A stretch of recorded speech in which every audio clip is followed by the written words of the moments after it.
Good afternoon. Happy lunchtime if you're in the Central Time Zone. And if you're not, then happy whatever time of the day it is. This is Sarah Green with Heartlight Services here on Creating Connections at Clear Source Radio. You're listening live either at clearsourceradio.com or via our app that you can download. And if you miss any part of this show, just know that the recording will be cycled through on the app and you'll be able to catch it later. I'm also going to be posting the latest 2 or 3 shows on my website as soon as I figure out how to make that happen. So that's a goal of mine over the next week. I appreciate everybody that's joining us. I know there was a lot of interest in this show today because I have apparently a lot of clients and people that listen that are hobby photographers or professional photographers. And so when I said I was having someone that was a photographer on today, I started getting emails immediately. So I'm hoping I can cover everybody's questions. There were a lot of technical questions that I didn't expect, actually. So just basically about equipment and those sort of things. But I have Jill Harper today, and it's Selah Photography, right? Is that how you say it? It is. Okay, Selah. I heard that word. People mispronounce it all the time, and I'm like, I think I have it right. So, and your website is selahphotography.com, right? Correct. Okay, and Jill has done our family photos for the last 4 years now. She's done some of the photography for my book. She's my go-to girl because she always seems to really capture exactly what we need. She's taken photos of all of our foster kids and just done this beautiful, beautiful work. And so I asked her, I said, will you come on today and talk about photography and what it means to you and the images that you capture and kind of tell your story? And she said she would. So, of course. Yeah. Yeah. So, and we were sad because Jill just moved away to Kansas and she was right down the road. And so she's up in Kansas, but we're glad that she comes back in several times a year. And I just saw you were here last week and you didn't look me up, so you're in trouble. I'm sorry. It was one of those, who are you? You got to like triage the weekends. I hear you. Who are you going to look at first? Exactly. And you had a wedding, I think you were filming last weekend, correct? Yes.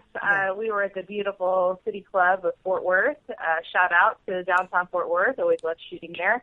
And I got to photograph with my mentor, Cheryl McNabb, who actually came in from Florida. So they had all kinds of people coming in for their wedding. So it was great. Okay. So talk to me about you and, your family and who you are and how you kind of got into getting behind a camera and where that came from and the process of learning and maybe the mistakes you made on the way. Just kind of give me some background. Yeah. Okay. Well, it's really funny because I wasn't supposed to be a photographer, and I think that a lot of photographers say that. My husband and I were in college, and we had great aspirations to have business careers and wear black all the time and live in the city and drink Starbucks and own Macintoshes, just kind of a really, really glamorous life. Now I wear black all the time, and I don't live in the city or drink Starbucks every day, but nonetheless. So we had these great aspirations, and I started working for my school newspaper when I was in college, and I sold advertising for them, as that was my goal, to be an advertising executive. And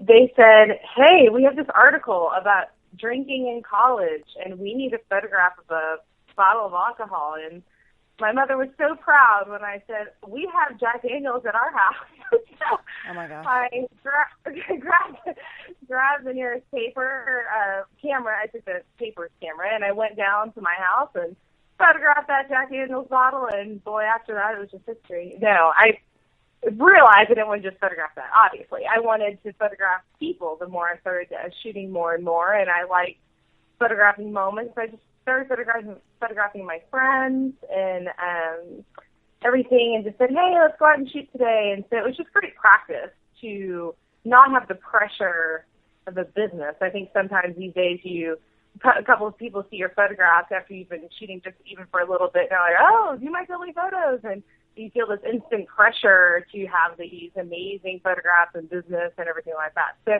I kind of got eased into it. And then I really sought out jobs as a, just as a person in a photography studio. I worked for J. Young Photography in Grapevine, Texas, and big shout out to Jane Kathy. They gave me a huge start, and they were amazing and really fostered me in my career. And the time came that I went out on my own and started Selah, and it's been interesting. It's been just kind of, I've never really wanted this huge ramp up of crazy, prices, and super expensive. The photographer was not really what I wanted to do. It was something that was more attainable, I feel, for people that wanted good photographs, because I just always felt like everybody deserves great photographs, especially on one-in-a-lifetime days like their wedding or adoption days or, quinceañeras or whatever, whatever the occasion may be. And so,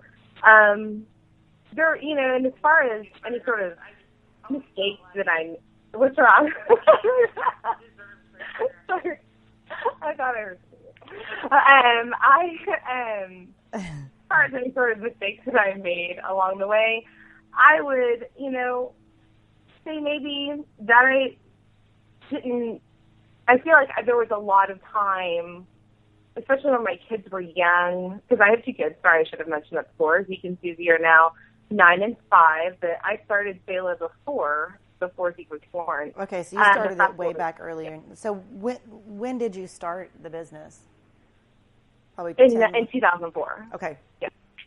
Kind of went on a rabbit trail there for you, Barry. Sorry about that. No, you're good. We do rabbit trails here. Okay, good.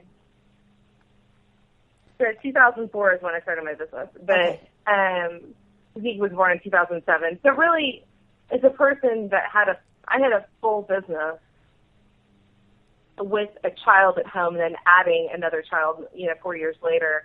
My only mistake I feel like I had made was that I could have maybe eased up on work, but I wanted to keep that kind of going as much as possible.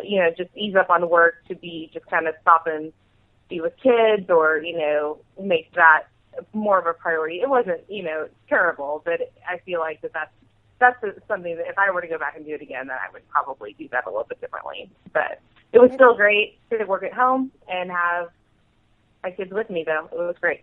So interesting. So you felt like as a working mom, because I work with families or whatever, that you wish you had kind of slowed it down a little bit and taken some more time. Yeah.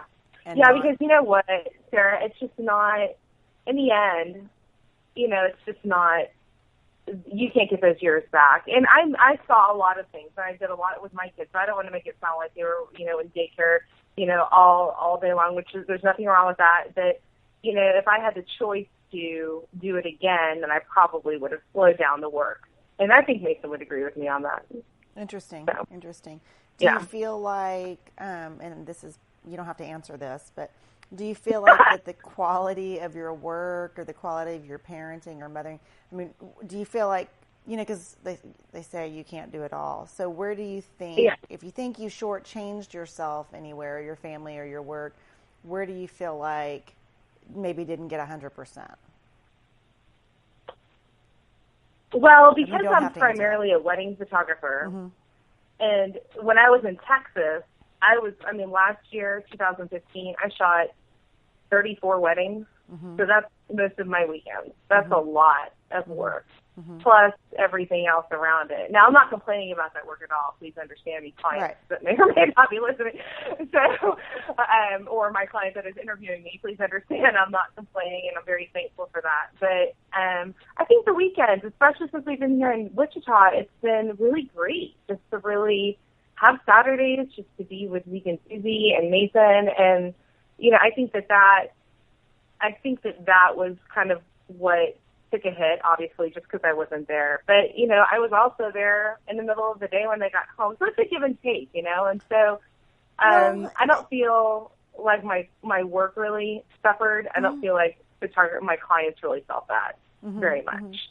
And I think, too, that we forget, and something that I learned in 2015 when I traveled so much, I was gone from home half the year, is that what I had done as a mother because I'd been a stay-at-home mom, and then I was a working mom, and then I was a global Sure. traveling mom going to school, Sure. is that I kind of shortchanged my kid's dad from the opportunity to really parent. And I realized how much control I had over the household and the kids, and how it was like that was my department, and I didn't let him come in and, get in any of it. And so I'll offer on the other side that you gave Mason a really beautiful opportunity that my kid's dad didn't get, to really do some hands-on intensive parenting that I think in a lot of structures where you've got a stay-at-home mom and a dad that goes to work and that culture, I think a lot of times these dads, don't get it, the things about, well, you just have to figure it out. Like you got to remember to feed the kids, and you got to figure out how to pick out outfits and do a ponytail and all of those kinds of things. But it's entertaining to see them do that first ponytail. Well, you've seen like the YouTube videos with the guys with like the vacuum cleaners and all the different things that power tools they use to do ponytails. Yeah. Yeah.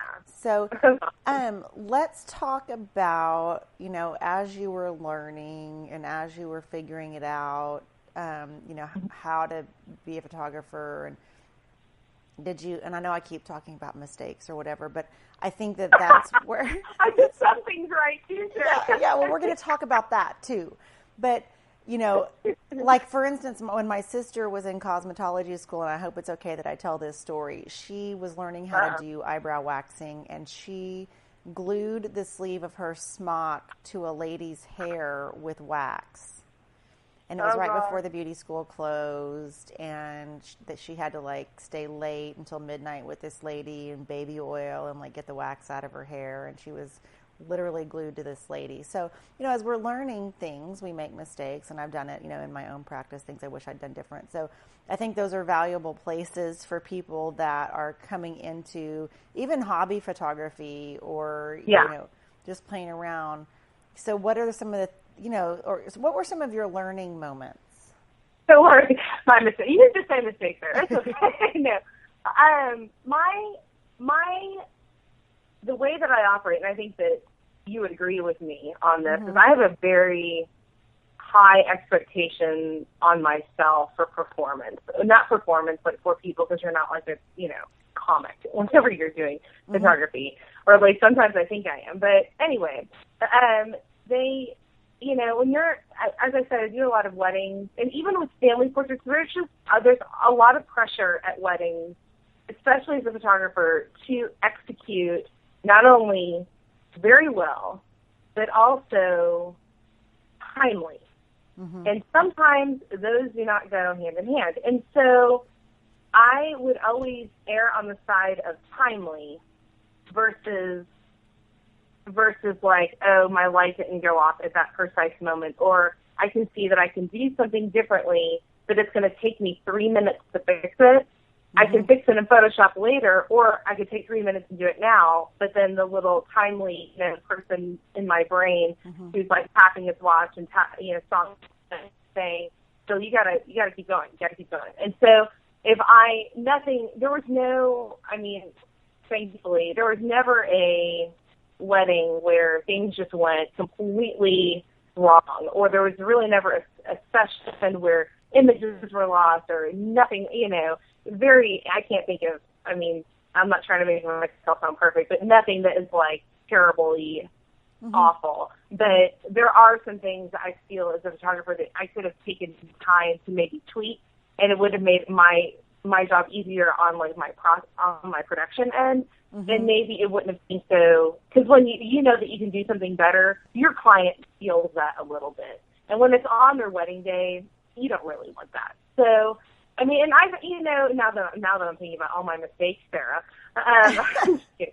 I've had sessions where I've had to say, you know what, my camera, the one senior session that I had, I can't even remember how long ago, but her images, something was wrong with my tripod. Yes, hobby photographers out there, I shoot on a tripod. I know, I'm a different duck, but something was wrong with my tripod, and like 10 images of like 150 came out. And as Sarah, as you know, that's a low ratio for me. Right. That was not going to work very well at all. And so I had to call the client back, and I said, I'm very sorry. I know that we just had this beautiful session, but I'm going to have to ask you to do it again. And they weren't happy, but they weren't mad. It was just kind of like, this is the way life goes. And so we just kind of pick it up and say, well, that stinks, but we're going to fix it and move on. And so I've always been very honest with my clients. If something doesn't work, or, as I moved on and learned, it's just better to say, this needs to be fixed, or this needs to be, fixed and done better. So.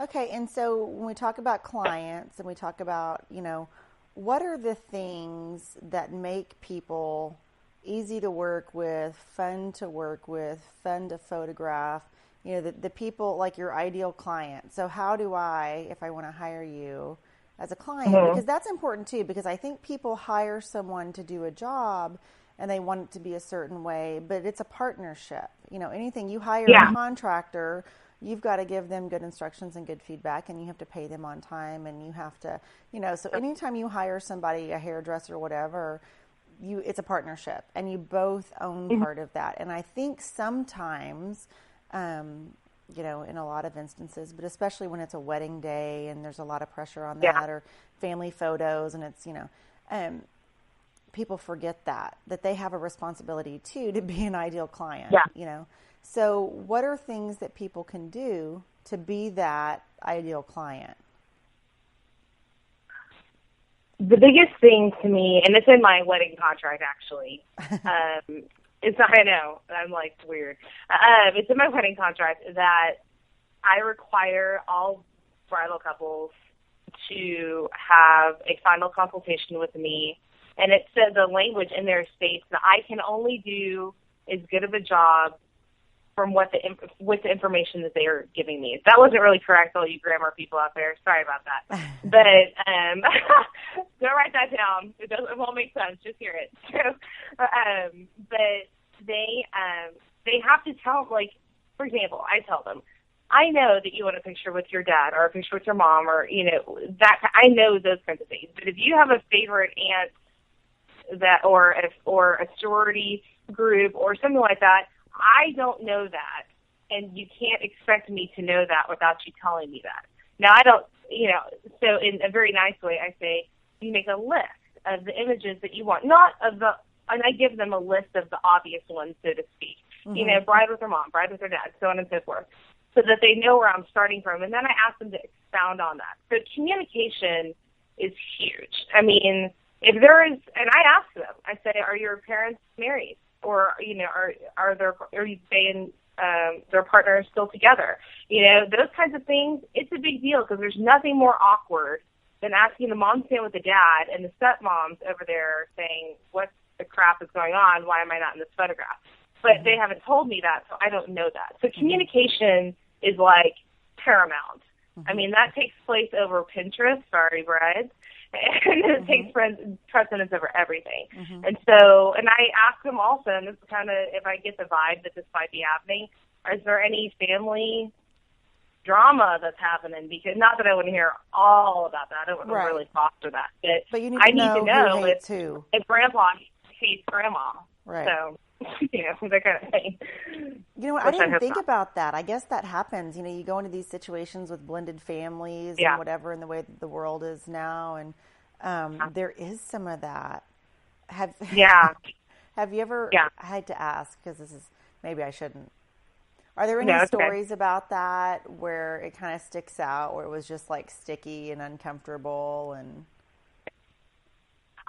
my brides and I would hope that most of them would agree with me. I would say most of them would agree with me. We really become like friends, because it's like you have I'm photographing somebody, and we're talking a lot about weddings, because this is what I do a lot. But I have clients that Sarah was a client. She became one of my very good friends. And so, you're with somebody. I'm the only vendor that's with them all day. And I see everything that goes on, and I photograph, most of it. And so I've had situations where I'm like, did something happen I'll say, if you were the bride side, I'd say, Sarah, is everything okay? Like, or is your mom okay? Did something happen? Because sometimes, of course, because I can be very, my sister would say, don't assume people are mad at you, but I do that sometimes, and I instantly think it's my fault. Like I just walked into the room, and I instantly pissed her off and made her mad. But most of the time, the makeup artist is running late. She's stressed out. Well, then I know that, so that I can say, okay. And I may say, I may not go up to the mom and say, hey, I know the makeup artist is running late, and I know you're frustrated about that. I would never say that. What I would say is, hey, we're going to have a great day today, and just want to let you know that I'm going to be able to get through. You guys look so great. I'm going to be able to get through pre-ceremony photographs really quick. And that just makes her feel, okay, this is in control. So these, I have asked brides, on the day of, like, is there anything wonky going on or whatever? And I always ask them how the rehearsal dinner went, because inevitably something happens. It's just the nature of the beast.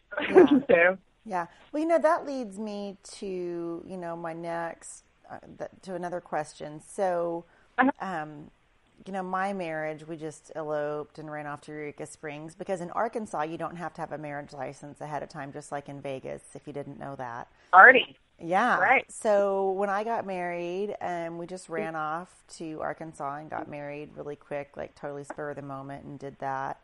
And so it was just low key, and I bought my wedding dress at Ross. It was $9.99, and it was just this, I think the whole thing cost like $500, including the bed and breakfast and all that.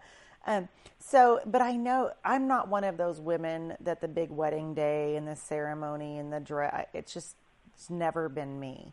So, right. But I recognize that there are people that are.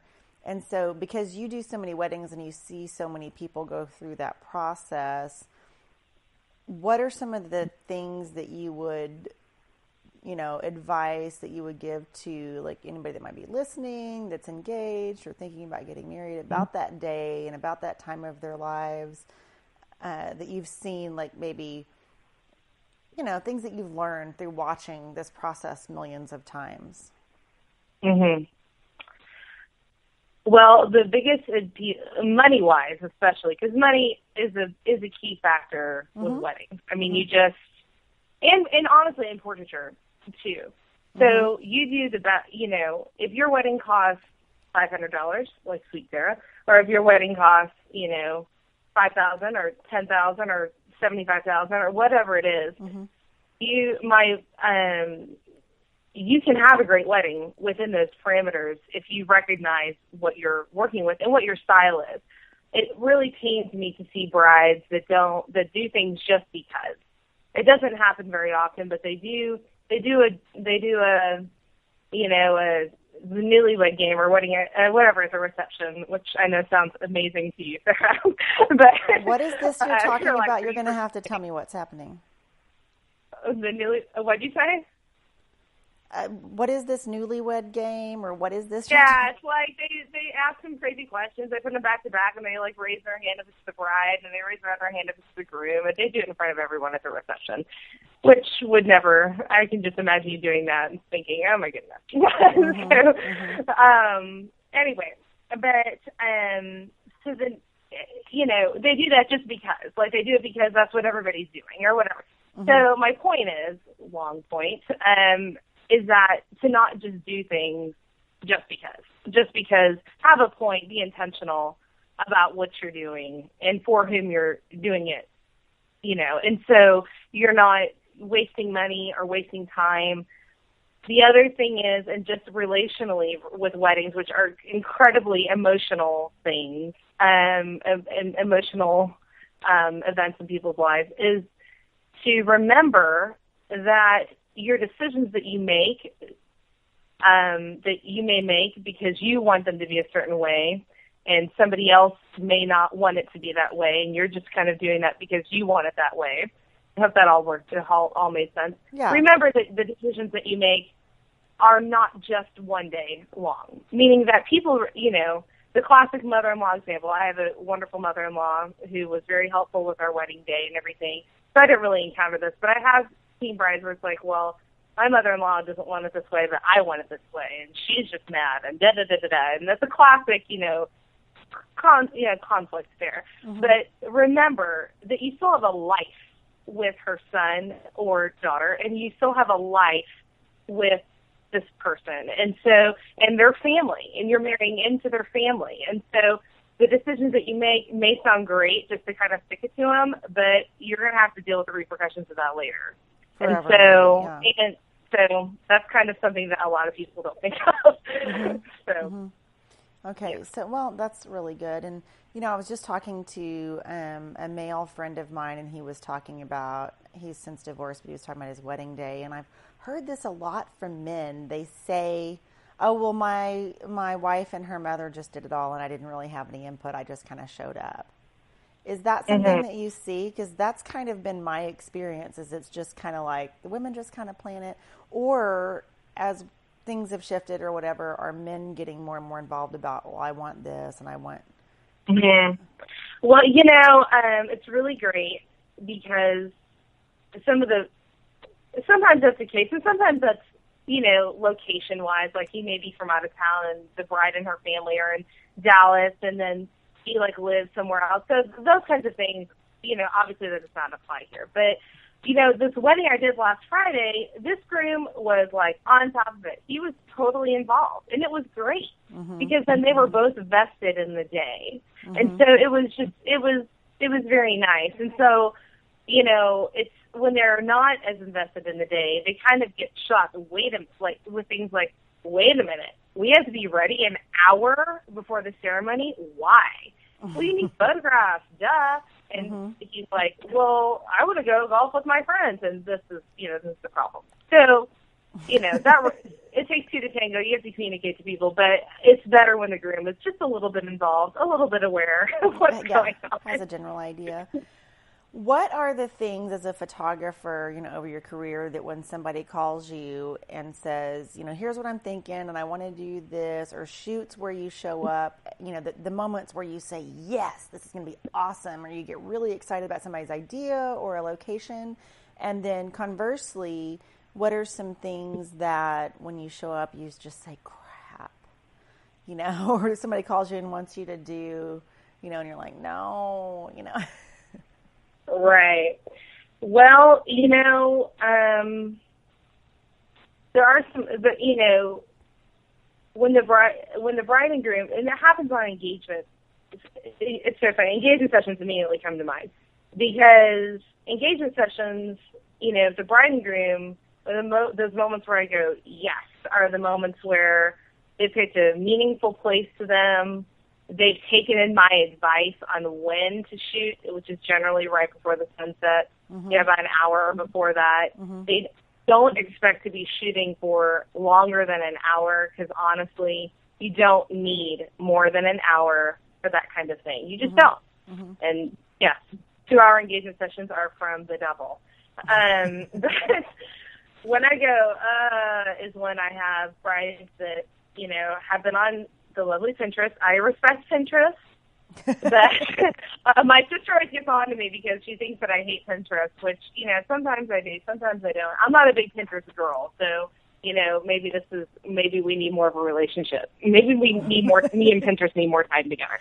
I'm surprised because I know you and I've seen the food that you turn out and the way that you decorate for parties and the events you do and all of that, and you seem like maybe you are your own Pinterest. That's very sweet. That's very sweet. That's a very nice compliment. But, I don't know. I give a lot of hats off to Martha Stewart. But, little Pinterest detour there. When you bring 20 props for things, for engagement sessions, and you really, and make your groom sit there in totally hot weather, and then you make them change 4 times in 4 different outfits and all kinds of things. Those are the kinds of things where I still go along with it and I still have a good attitude about it, but inside I'm like, this is a beating for your groom in a big way, and it's probably, if you think about it deep down, this is probably a beating for you. Right. But, So overthought things kind of Yeah, kind and of so what I'm feel. hearing you say is simpler can be better, or usually is Yeah. better. Um, yeah. But you know what, Sarah? Honestly, those, inside for me personally, those bother me. But for the person, I still always think of it as this is important to them. Like some things at weddings, I personally would never do or think that it's important to do. Mm-hmm. But that's the great thing about weddings is that it's not. I mean, it's about the bride and groom and what they want. And if she wants 30 props in her engagement session, well then, by golly, that's what I'm going to do. What you're going to do. Yeah. Yep. Well, and I know that you're super customer focused and oriented or whatever, but I think it's important as a customer or a client, you don't think about that stuff. You get this picture in your head of, I want it to look like this, but then you realize, well, maybe I don't need that. Yeah. And maybe if I'm not and so the thing busy. To not be afraid to ask your photographer and just say, hey, I have 20 props from Pinterest and, 3,500 ideas that have been pinned, and I know you've looked through all of them, but do you think that maybe we could, do you think that we need all of those things? And I would probably say, well, and what I do, they have asked me that. And I say, you know what, I want you to go pick your top 5 favorite photographs. Mm-hmm. And then I want you to send this to me, and I want you to bring the props for those photographs. Mm-hmm. And that's it. Mm-hmm. And that's generally enough. And so, I mean, but if they don't ask, no big deal. We'll photograph them all. Yay. Love it. Yeah, I mean, Pinterest. I did it for a while, but it becomes overwhelming. What about situations as a photographer, as a professional that you've walked into that were super, super challenging, that you kind of overcame? What are some of those moments? I mean, besides the time that your tripod broke and that you only got 15 images, and I mean, are there other times that come to mind that you're like, wow, that was really tough, and you had to figure out a workaround, or that's probably every shoot? Yeah. I've had some run-ins with, the biggest challenge, honestly, that I had, well, one of the other challenges I had when I was a photographer, and this is a big deal now because a lot of people shoot on location. When I first started, I actually started on film, and we shot in the studio and everything like that, which was great and air-conditioned, by the by. But now a lot of people shoot on location. Mm-hmm. And let me tell you, the most embarrassing thing to happen to you is you have a client out there at, whatever time, and they're all dressed up and everything, and you're on location, you get your stuff set up, and here comes a security officer asking you, oh, hey, you have hi, how are you? Do you have a permit to shoot here today? And I looked at him like he had 3 heads. No, this is Sundance Square. We don't need a permit to shoot here. I'm sorry, ma'am. Yes, you do. So then I have to think on the fly with my client standing right there and look like a complete nub because I did not think ahead of time on that. And that's something that's embarrassing to me. It's embarrassing to the client. And then, the process takes longer, and the dad, who probably didn't want to be there anyway, he'd rather be watching the Cowboys game, is now more frustrated. And so that, just kind of preparing those things. I mean, on-location photography is huge, but you can't just shoot wherever you want. It's a big deal, and people crack down on it, and they crack down on it with the worst possible time. So that's something that is a big deal. I mean, that's more of a tactical thing. I've also had to kind of work, you always have to work with personalities. I've had different personalities. I've had a few times where, people that work at churches, that they've been like, hey, well, you can't use flash in here. And I say, okay, no big deal. It's not a problem. And the guy, this one time, this preacher told me, he's like, hey, you can't use flash in here, and you can't go in there, and you can't do this. And I'm like, okay. And he turned and he doubled back and he said, I see that we're going to have a problem here. And I'm like, there's no problem, sir. I'm very sorry. So, and then it kind of puts this cast over the whole thing. And so it's like you kind of feel like you've been attacked verbally. Not really, but you feel like this is intruding into my work at the moment. But, yeah. But you kind of just brush those things off because, again, it's not about you. So. Right. Wow. Yeah. And so what about, because I know you do family photography because you've done hours, and I've seen kind of how you are with the kiddos and rounding them up and getting them to do what you need them to do, and you're really good at that. really good at that. And as somebody that works with children, I'm like, wow, she can make them like sit and do the thing. And where do you get that skill? Do you think it's something kind of innate that you have, or is it practice, or? Yes, my children will tell you that I'm patient and quiet with them all the time. Not true. No, the biggest thing is when you're the client, you want your kids to be a certain way for photographs. Mm-hmm.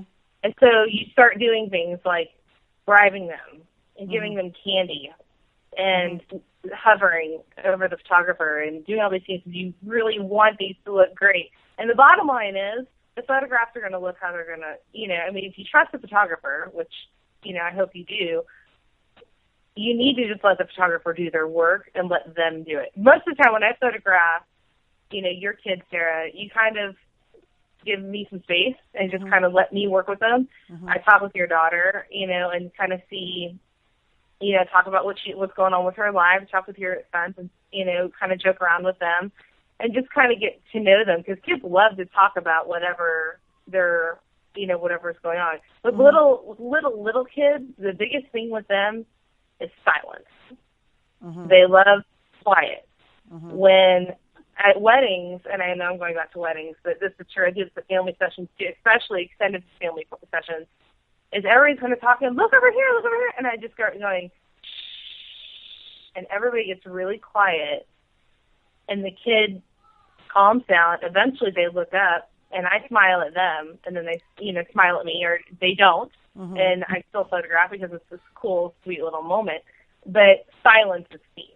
I mean, most of the time, the silence will get them. And I learned at weddings that, and this is kind of more of a personal, that's more about me, but when there's so much going on, I don't know if it's an auditory thing or what it is for me personally, but if there's like 3 ants sitting behind me trying to get the little flower girl to smile, I say shh for the kid and also for me. I'm like, I can't handle all this like cacophony going on around. It's just kind of crazy. And so silence is the biggest thing. It's just getting the kiddos to kind of be calm and not, crazy and overworked. So what I'm hearing you say is if you're doing family photography or if you're doing photos of kids, it's probably a good idea to give your photographer some space to work and also keep the space kind of quiet and calm. Yeah, and just, and let them kind of do the thing. Now, that's how I work. I'm a pretty proactive photographer. I mean, I guess I can say that. Some of my brides would smile and say, she's smiley bossy kind of person, which is fine. That's fine. But proactive is what I like to say.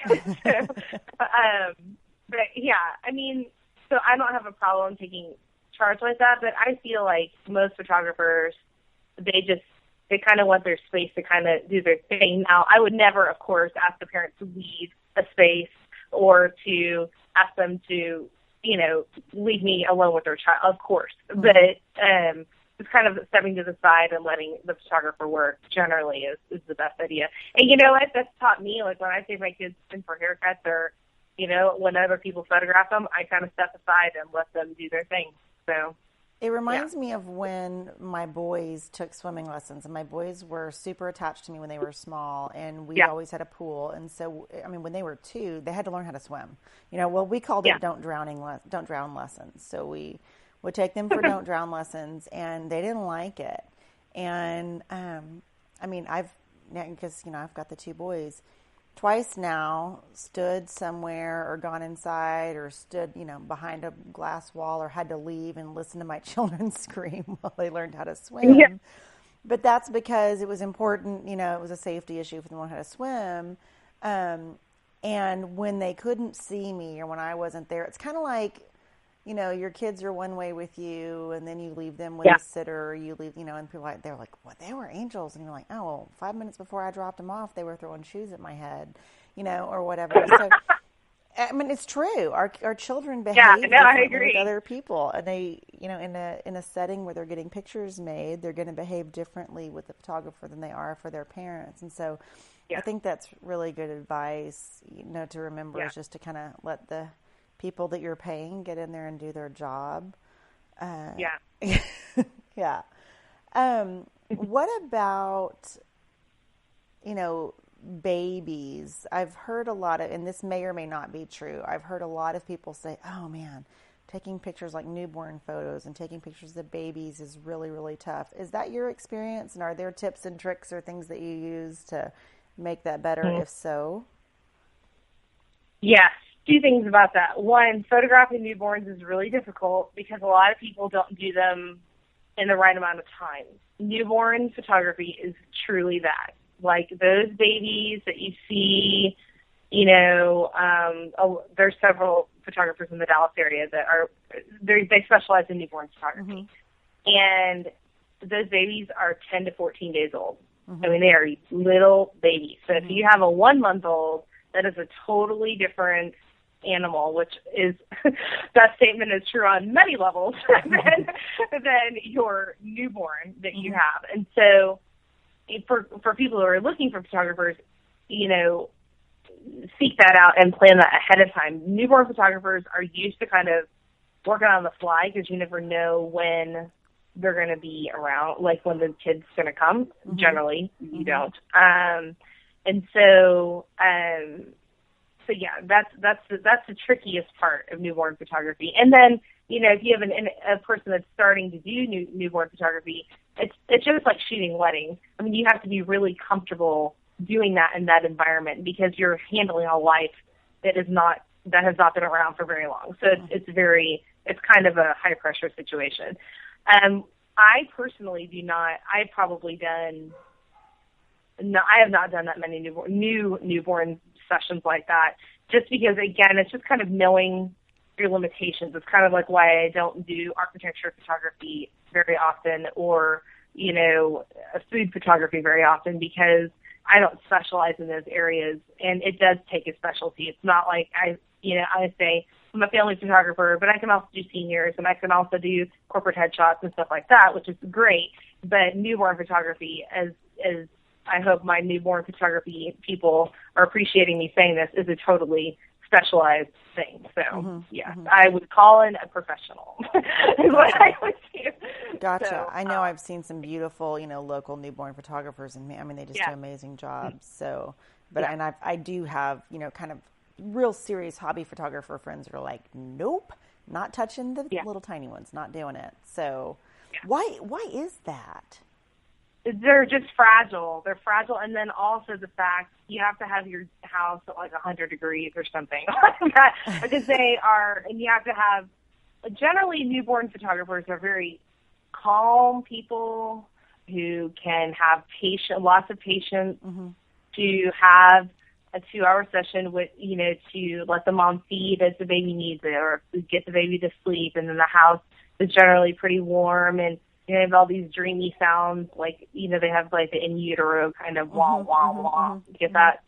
I did not. That's not a very good impersonation of a strategy. But, so they have lots of tricks. And so, and then you have this mom who, some of them, again, just like any other client, they know what they want. They kind of have an idea as to what they want. And everybody's kind of, it's a tricky animal, and hats off big time to newborn photographers. They are E-stars. So, yeah. Wow. Okay. So, let's talk right now. I know to a lot of people that I know that are pros or whatever, there's been this, from what I'm gathering, and again, correct me if I'm wrong, but there's kind of this resurgence of people. It's like, oh, well, people just go out and they buy a DSLR or whatever, and they buy a camera, and they become photographers, and they set up shop, and that's, and there's a difference between, I mean, I did that. I mean, I bought a great camera a few years ago and took it to Africa and did some photography and messed around with it for a little bit. And then, I was like, okay, well, that's fine. I got rid of it. But if someone wants to be a hobby photographer and get some really good images, and they're just kind of starting out and looking at equipment, and kind of what they're thinking they want to shoot with. I mean, I got rid of my fancy camera. I shoot with my iPhone. I get great shots, I think, with my iPhone. But if somebody wants to get something more substantial and actually go out and shoot and get serious about it, equipment-wise, do you have recommendations on that? Yeah, I'm, you know, sorry to all you Canon shooters out there, but I'm a Nikon girl. So am I. Yeah, I am. I'm a Nikon girl. And Mm-hmm. so Nikon has a lot of great prosumer, as they're called, cameras. And, you know, the number one thing, really Canon makes great cameras. Olympus makes great cameras. Sony makes good cameras. And so there's a lot more technology out there that really, you know, they all kind of do the same thing. They all have the same, you know, general functions. The biggest thing is it's not the camera really that will make you a great photographer. It's knowing how to work said camera. And so, because they all have apertures and shutter speeds and everything, just like the other. I mean, they all have that. But I would say the biggest thing is on that, it's not as much about the type of camera that you get, which I would recommend, by the way, a digital a DSLR camera. But it's more about knowing how to use that. And really, shocker, reading the manual or looking at YouTube videos on online and really knowing what you're doing. And I've seen people that are hobby photographers that have done that, and their images are gorgeous. I mean, they look great. It's a lot. It builds confidence as a shooter to know what your camera's doing versus chimping, as we call it, which is chimping is like when you get a good shot, you look at the back of your camera and it's not quite right, and then you get another shot. You look at the back of your camera and you go, woo-hoo, ha, ha, ha. You get really excited about it. So it's chimping. So yeah, that's what I would recommend. I know that that's probably not the recommendation you may have been looking for, but that is knowing what your camera is what it does. Yeah. Is what I recommend. Are there websites or YouTube or any resources that you can recommend that are really amazing for people that are kind of learning the craft? Mm-hmm. Or have you been out of it for so long? Okay. What did you say? I said, or have you been out of it for so long that you're kind of like, I don't even know what's out there anymore? No, I mean, education is a huge deal. And there are a lot of great things on PPA.com. That's the Professional Photographers of America website. They have a lot of great articles and things like that on there. YouTube obviously has a lot of great things. And a lot of the websites that sell cameras, like B&H Photo, bhphoto.com, they have articles and things like that that will really help you.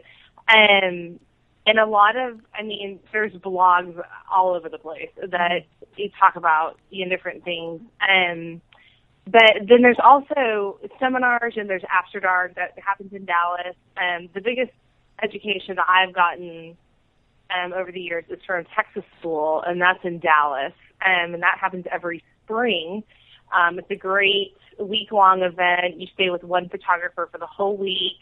Totally worth the money. You get free dinners, free beer, free wine. How much is that for anyone that's interested? It is $600 for the week. Wow, which is no money. Right. Wow. Okay. So for local people in the Dallas-Fort Worth area, that sounds like something pretty awesome. And what did you say that was again? Yeah. That Texas School's website is texasschool.org. Okay. And that is through the Texas Professional Photographers Association. And let me tell you something just really quickly about Texas photographers. And, well, I mean, not Texas photographers specifically, but the people at Texas School. They have people, their instructors are people that come in from all over the world. And students that come in from all over the world. There's one guy that comes every year. He comes from Pakistan for the week. And so, he, you know, the attitude there is, hey, I don't care if I've been doing this for 30 years and you've been doing this for 3 months. I want to help you. And it is a very, very camaraderie, lots of camaraderie at that school. And so you learn so much and you're so encouraged. And whether you're, you know, a hobby photographer and you're just wanting to know more, or if you're a business, you know, photography business owner and you're needing kind of a jump start, or you're just wanting to learn some new techniques or whatever, they have classes for all of that. And it's really fantastic. Wow. Okay. And so pricing wise, if you're looking to, you know, if you're going to buy a DSLR and you're going to jump out and you're going to go out on that limb, you mentioned some websites, you know, different places that sell cameras. Are there places where you feel like kind of have some really great deals and good pricing that you can kind of trust, so you know you're not getting ripped off? Yeah. You know, B&H, they're out of New York. Mm-hmm. And that's B as in boy, H as in Harold, photo.com. They have great deals on staff. But I am a big person, people in the Dallas-Fort Worth area, about buying local and being able to walk into a store and talk to a physical person and have somebody spend the time with you and really make good choices about cameras and, you know, all the things that go with that, lighting and everything. I would highly recommend Arlington Camera, and that's off Randall Mill Road, right off of 30. And Arlington Camera has been around for a very long time, and Bill Porter and his staff there are some of the best people. They will help you until you have every question answered. They're awesome. Okay. You know, I had pictures printed at Arlington Camera years ago, and I think my grandfather used to go there. He's a Nikon man, and there is something to be said when you're buying something like that, going in and talking to somebody and getting an education and actually holding the product and that sort of thing. If you can do it locally, that, you know, that would be what, you know, ideally I would. I mean, that's what I did. I went in and actually held a camera and talked to people and left and thought about it and came back and, you know, before I dropped $1,500. So awesome. Yeah. So kind of you're up in Wichita now, and I think you said you're shooting some weddings, but it sounds like maybe you're not working quite so much. And what's coming up for you personally? Well, I am continuing to shoot. I'm going to continue shooting weddings. I really turned all of my focus towards photography-wise in doing all weddings, because as a photographer, I like to see what I specialize in, and you know, a lot of people look at me like I have three heads. What, you like doing weddings? And I say yes. I've always loved them. I've always loved going to them and attending and being a part of that in any way. So I've turned my focus solely on that, and that's been hard to tell people here, hey, by the way, I don't do family photography full time and stuff like that. I do weddings, and they look at me weirdly, but that's okay. That's not the first time. So, personally, I actually am going to be having a full-time job in the fall, and so that's exciting. And that's another great thing about photography is that you can do it. It's not an 8 to 5 job. It's generally not. And so you can do it whenever you can and whenever you want. I just feel like it's the season that we are called to be in right now, and it's a good thing. It's a great thing. It's a totally new season to be working in an office full time after being an office of one for 12 years. This should have many, many, many stories of hilarity. Maybe that's another radio show, re-entering the workforce. Yeah, you know what? After you've been there about 6 months, I'd love to have you on because, you know, I haven't worked in an office since 2000 and I think 2000. So it's been 16 years, and I used to run, shocker, okay, so now I'm an energy medicine practitioner, and I have this job, but I used to run insurance agencies. So I ran an Allstate agency, and I ran a nationwide agency, and I was in the property and casualty insurance business. And, you know, with the transitions that are going on in my life, I'm like, well, you know, I can kind of do whatever I want. Do I want to go? Yeah. But I just don't do well in that environment, that office environment. Now, if I can be the boss, if I can manage it, I do pretty good. But, you know, and I do even better if I can manage like a small staff of only men, but I just don't. So if I, you know, had to do that or go back into an office type setting, you know, or a cubicle type setting, it would be interesting to see how I've done it, because I have been so free flow. And I had a little children's clothing business, and then I was a writer for a while. I was a foster mom, and then I've ran my own life for so long. So I'm interested in connecting with you and hearing what it's like, because you've done the same thing. You've been this.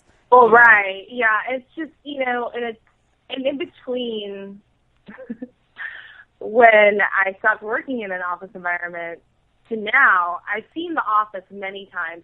So I feel like I'm really ready because I feel like I know exactly what happens in all office situations. Yeah, you're going to label your stapler. And for anybody that doesn't know what we're talking about, there's a movie called Office Space. It's a cult classic. It's fabulous. I just referenced it the other day. It's a fabulous, hysterical movie for anybody that is working or has ever worked in an office. It's filmed in Dallas. It was filmed in Dallas. I didn't know that. Oh my gosh. It was filmed in Dallas, filmed in Los Colinas. I mean, it just was a fabulous movie. I need to rewatch it with my son because he loves, movies like that. It was so good. We just, I don't know how many times I've seen it, but it's brilliant. So I'm looking forward to hearing as being somebody that was self-employed and you ran your own schedule and you ran your own show and you were home with kids, what the transition to a 9-to-5 is going to be like for you. That would be a great other show topic for sure. I mean, are you going to be like in a cubicle or at a desk or how's that gonna? That sounds so confining. Yeah, I don't know actually. I think I will. And I've had people work with me in my office before. My good friend Ruth has worked with me before, and so I was talking to her this weekend. Mm-hmm. And I said, I think it's going to be great. And she's just kind of looking at me with raised eyebrows. She's like, yeah. I said, I think it's going to be pretty much the same. Of course, I was being facetious. But she goes, oh yeah. She goes, Jill, I think they're going to love it when you go to everybody's desk at 2:00 and say, mandatory dance party time. Oh my gosh. That's your job. I made her dance this one time, and she's still bitter. Still talking about it. Have you ever heard the term prairie dogging? No, it's not. Okay, as referred to. So if you're in a cubicle space, they call it prairie dogging, or in Texas, it's prairie dogging, where everybody's sitting in their cubes and there's a loud noise or there's some kind of distraction and everybody stands up and looks over the top of their cube and kind of looks around. It's like, that's so funny. I love that visual. Yeah. My husband has worked in an office environment for a very long time, and so he just shakes his head at me whenever I say it's going to be of course I'm kidding. It's going to be just like Office Space. It's going to be just like, he's like, I don't think so.